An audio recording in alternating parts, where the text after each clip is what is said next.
Members only exclusive content.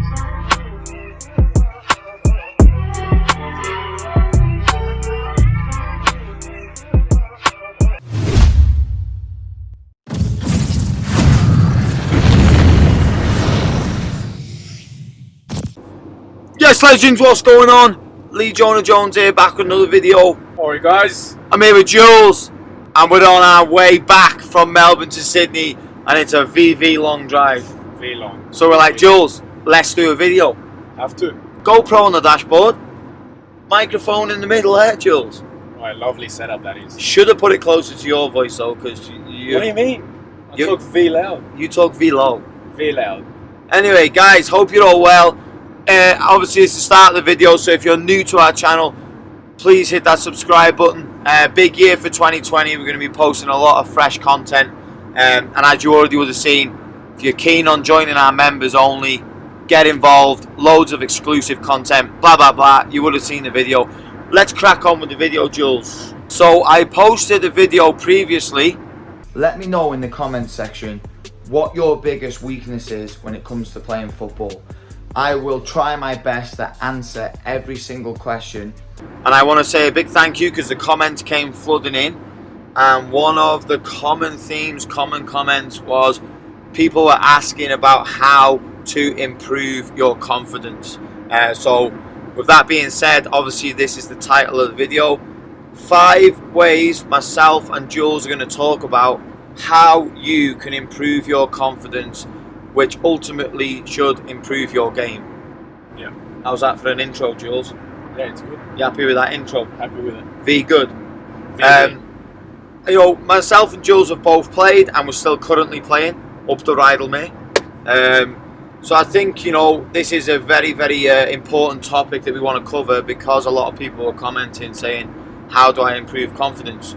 So, do you want to talk about number 1, Jules? Are we going to put it in like a particular order of importance, or are we just going to reel off 5? I think just any 5 because Any 5? it just depends on the player. Maybe only 3 of those apply to you, or maybe only 2 of those apply to you. So use those 5 as you like. But definitely a question that we get asked a lot, not just through YouTube, but through so many different ways. So Yeah, definitely important to talk about it. I think the first one we want to talk about is number 1, practice, guys, train. Yes. I think for me, it's probably one of the biggest ones. If you're lacking in crossing, or you don't feel confident in dribbling, you don't feel confident in passing or heading, or even if it's just positioning, practice, guys. You know, that is the best way to build your confidence. If you've practiced it 1,000 times or 1,000,000 times in training, then you're going to be confident enough to do it in a game. This is a big one, especially on your weaknesses. In terms of like positioning and stuff, watch football. Watch people that play in your position. Study them, especially the players at the highest level. This for me is something that's really basic. You know, easy to say, but just go out and do it, guys.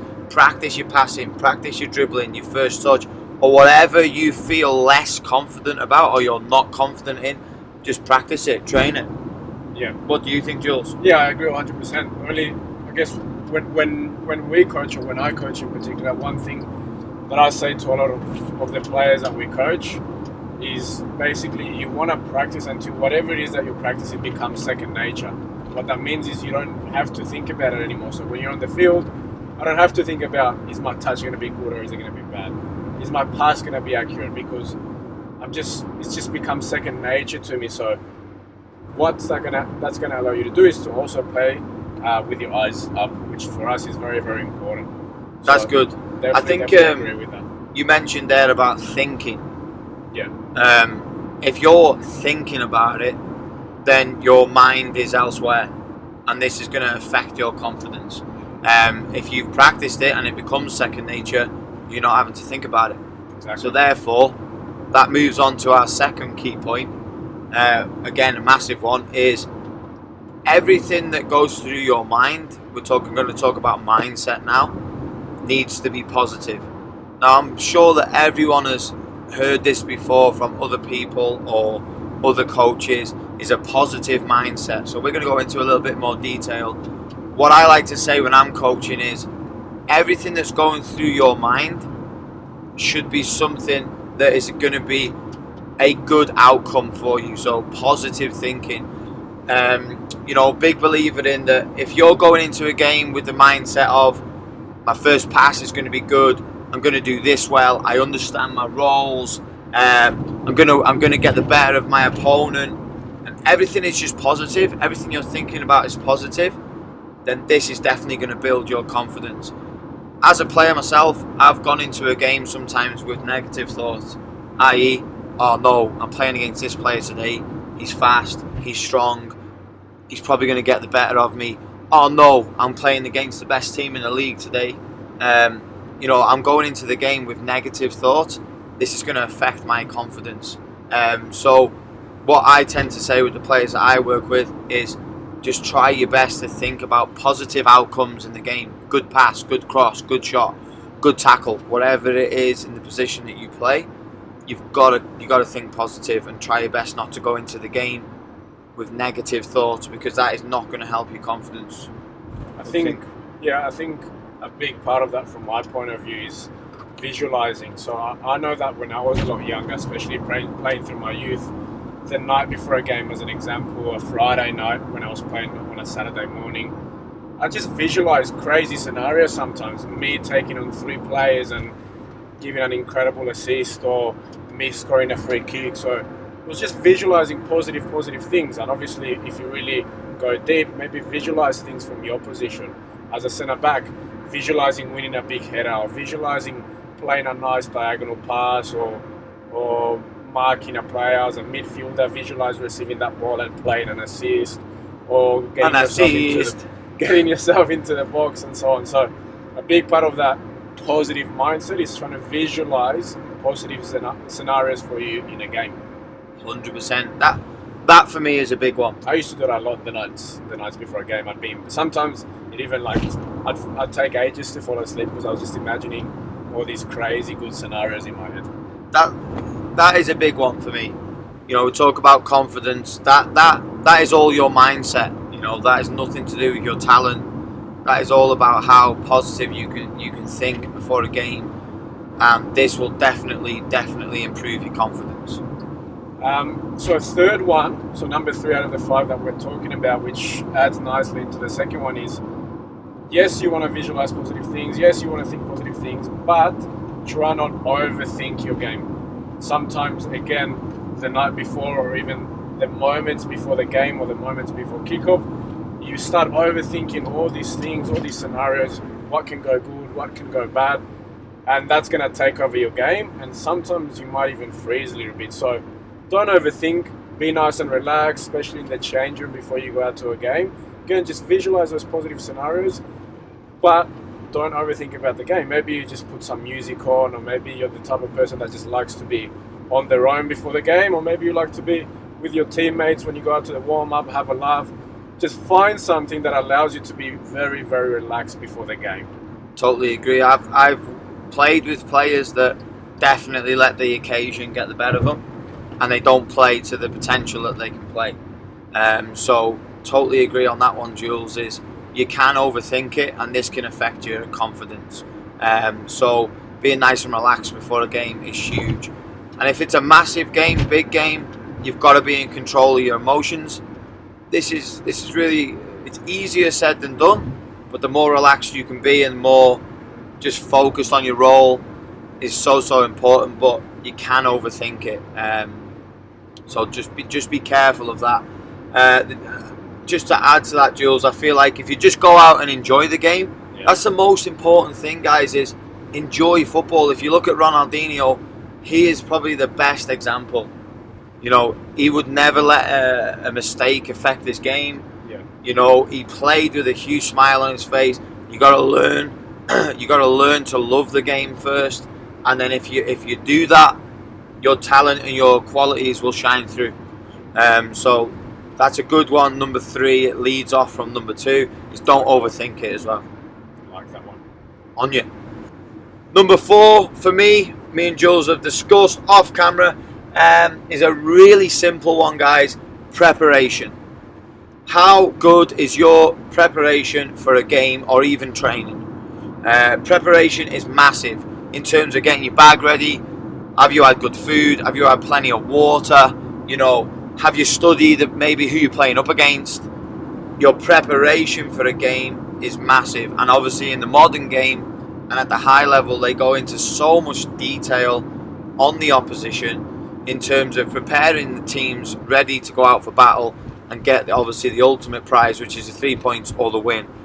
I know when I've gone into games in the past where my preparation's been poor, even leading up the whole week, it's never normally just the night before. Yeah. You know, it depends what environment you play in, but the whole week leading up to that game is vital in terms of you having a good game.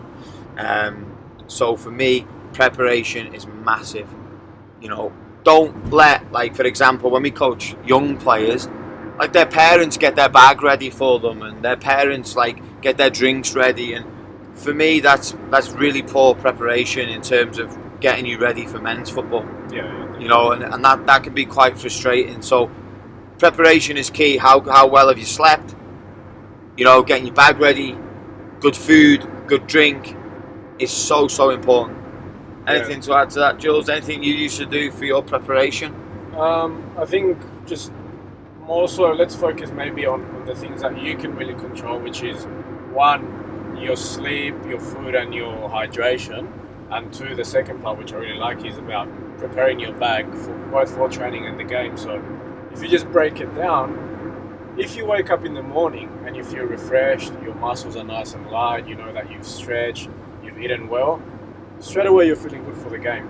Confidence is high there. Yeah, perfect. And then the second thing is, if you've packed your bag well, we were talking before about being able to be relaxed before the game and enjoying it. If you've packed the bag well, you don't have to think about, did I bring my shin pads? Did I bring even my boots sometimes, you know? Did I bring I don't know, maybe you like to wear skins under your uniform, whatever it may be. I know that a lot of times I've probably forgotten my shin pads, and you're trying to scrape for shin pads 10-15 minutes before kickoff, and there's your concentration gone. So 100%. That simple preparation of what do I eat, what do I drink, how do I rest, and do I have everything packed for my game is super important. I agree. We have a couple of players, don't we, when we do private sessions, that don't bring their boots. It's happened a couple of times. I'm scratching my head thinking, how can you turn up to training without your boots? Yeah. And straight away, that is just going to affect your confidence. So all these little things that we're saying to you right now all add up to improve your confidence. Or if you're not doing these things, it's going to affect your confidence. Which moves on to our last one, number 5. And this is one that we say a lot in training is, if I'm a teammate of Jules, which I am this year, up the Lions. God. And obviously Shane's in here. Shane in the back? Not Shane, like sleeping. Me, Jules, and Shane are actually playing in the same team this year. Is if I'm a teammate of Jules, how can I build Jules' confidence? Really simple. If he does something well in a game, I'm going to tell him, hey Jules, that was really good.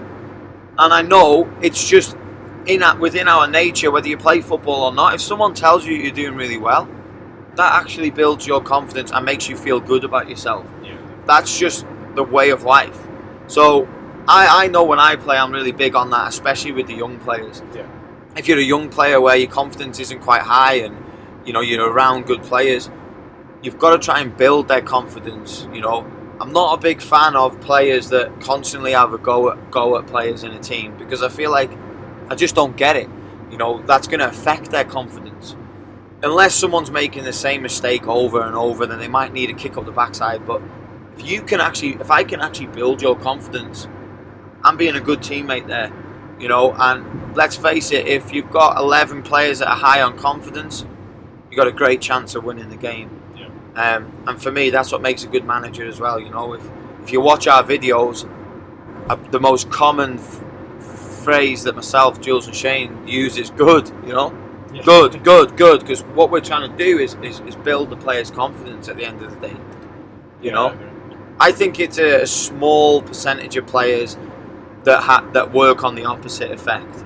If I was to actually have a go at you, Jules, You know, is that going to affect your confidence or build it? I think it's a small amount of players, percentage of players that have an opposite effect. There are those players that sometimes thrive off that, I guess, negativity, if you want to call it that. But like you said, it's only a very, very few players that would be like that. Most players need that positivity to really, really kick on, especially if they've made some sort of mistake, whether in training or in a game. So if obviously we're talking about how you can build confidence, but you also want to be the tougher person that helps others or your teammates build their confidence. Yeah. So if you're a player that's watching this right now, or even a coach, you know, for me, players play better when they feel confident. So if you can make them feel confident by being positive, you know, as loads of positive reinforcement, you're going to get the best out of them.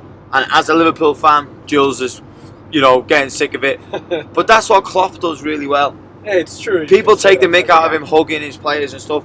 But this is him building confidence into his players, you know. And again, back to what I said before, the little things make a big difference. He actually, just touching on that point, because we were watching the post-game interview just before, and he actually said something about Henderson which really kind of stuck with me, which he was talking about how Henderson was really important, obviously, because he's the captain, and he was, throughout that game against Wolves this morning, he was communicating to the players, and there was times that it seemed like he was really angry, but Klopp said something which is everything he asks of the players around him is things that he expects of himself as well. For example, get to this ball or take care of your pass. So that's also very positive. So he's setting a standard for the rest of his teammates. Yeah, that's good. But sometimes he can come out a bit aggressive. But like you said, he's asking from them what he wants them to ask from him as a player as well, which I really liked. And that's it, Jules. That's it. 5 ways on how you can improve confidence. Rather than me responding to all of the comments, I've done a video on it. So let me know in the comment section. 1, if you got this far, that means you're a true fan and we appreciate it. And 2, let me know if this actually helped you. And also let me know if you have your own techniques or anything that we may have missed that you like to use to build confidence. That could be something that you might do in game or when obviously away from the game. So thanks for watching. You're all legends.